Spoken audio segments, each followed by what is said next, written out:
भारतीय जनता युवा मोर्चाच्या नूतन कार्यकारिणीनं युवकांसाठी काम करावं, त्यांचे प्रश्न समजून घेऊन त्या दृष्टीनं कार्यक्रमांचं नियोजन करावं, तसंच केंद्र आणि राज्य सरकारच्या लोकहितकारी योजना युवा वर्गापर्यंत पोहोचवाव्यात असं आवाहन चॅनल बीचे व्यवस्थापकीय संचालक पृथ्वीराज महाडिक यांनी केलं।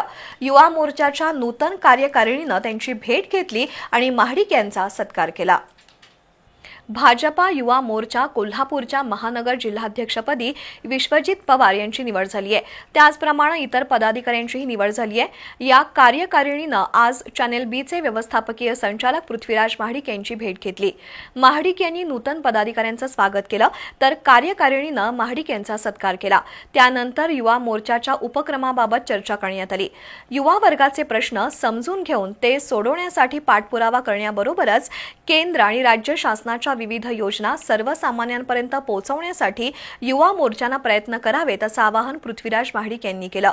यावेळी युवा मोर्चाचे नूतन उपाध्यक्ष अनिकेत मुदगी, जयेश घरपणकर, भूषण कानकेकर, मनोज नलवडे, इंद्रजित कवाळे, अभिषेक भोसले तसंच चिटणीस तलहा मळेर, अमित शिंदे, पार्थ आहुजा, पंकज बारड तर विद्यार्थी संयोजक समर्थ चिले यांच्यासह कार्यकर्ते उपस्थित होते।